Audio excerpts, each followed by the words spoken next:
L'Infosec a abrité ce jour la première session ordinaire du comité sectoriel du dialogue social du ministère du Travail, de la fonction publique et des affaires sociales.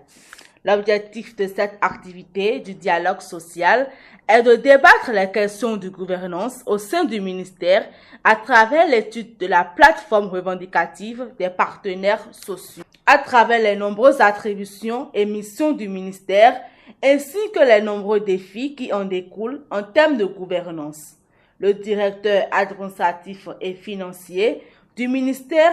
Avodaho Désiré, juge que son institution a une lourde responsabilité et les objectifs assignés à lui sont nombreux, mais les ressources ne sont pas suffisamment engagées. Mesdames et messieurs, il est évident qu'une administration éprouvée par la survenance répétée de tensions et de crises sociales et dont les ressources humaines ne sont pas suffisamment engagées et motivées par leur acharnement au travail ne peut atteindre ses objectifs. C'est pourquoi une attention particulière doit être accordée à toute activité qui concourt à préserver et à sauvegarder le climat social apaisé dans nos structures et à susciter la motivation continue des agents.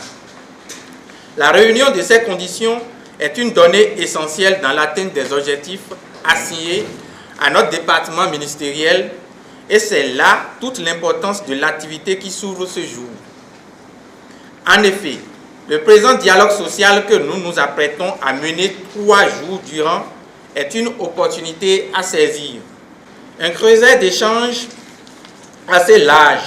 pour débattre des questions de gouvernance au sein du ministère.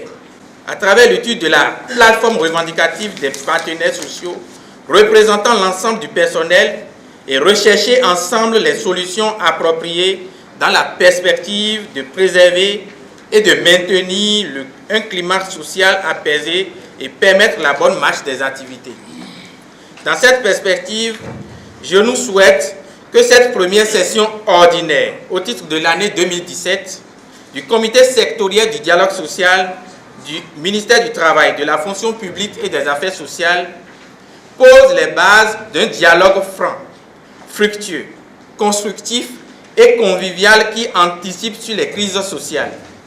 et qu'à la satisfaction des revendications du personnel, ce dernier puisse répondre en redoublant d'ardeur au travail afin que notre ministère brille par l'excellence de la qualité des services rendus à ses usagers clients. Je ne saurais terminer mes propos, mesdames et messieurs, sans remercier sincèrement Madame le ministre pour avoir répondu favorablement et avec promptitude à la réalisation de cette activité et pour avoir donné des instructions fermes à cet effet. C'est la preuve, si besoin en était encore, qu'elle reste fidèle à sa réputation de responsable attachée à la gouvernance participative et qu'elle attache du prix aux questions liées au bien-être de son personnel. Constantin Changobi, secrétaire général du SINACAT, définit la gouvernance et cette dernière ne peut être fructueuse s'il ne se met dans les conditions de confiance et de respect mutuel. Les relations de travail n'ont jamais été faciles, mais il prie les différents acteurs politico-administratifs de bien vouloir améliorer leurs conditions de travail. Mais avant tout propos, qu'il nous soit véritablement permis d'adresser à Madame le ministre du Travail, de la fonction publique et des affaires sociales les sincères remerciements des secrétaires généraux des organisations syndicales pour avoir autorisé la tenue de la présente session tant souhaitée par nous tous. Nos remerciements vont également à l'endroit de tous ceux qui, de près ou de loin, contribuent chaque année à l'organisation de cette importante session qui réunit autour de la même table les acteurs privilégiés du secteur de notre ministère en termes de dialogue social. Mesdames et messieurs, chers collègues, le dialogue social est un mécanisme par lequel les acteurs sociaux j'entends les employeurs, les travailleurs et leurs gouvernants, arrivent au travers des concertations à trouver des réponses appropriées aux problèmes auxquels ils sont confrontés. Mais ce dialogue n'est donc fructueux et porteur d'espoir que s'il se mène dans les conditions de confiance,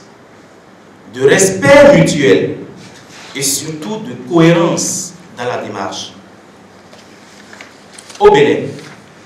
la Convention numéro 98 de l'Organisation internationale du travail sur les négociations collectives constitue le support juridique et législatif du dialogue social, puisque cette convention a été ratifiée depuis 1960. Et ces dispositions sont également prises en compte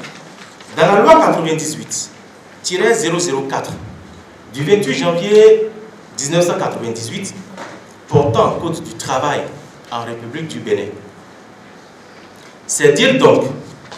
toute l'importance de ce qui nous réunit ici aujourd'hui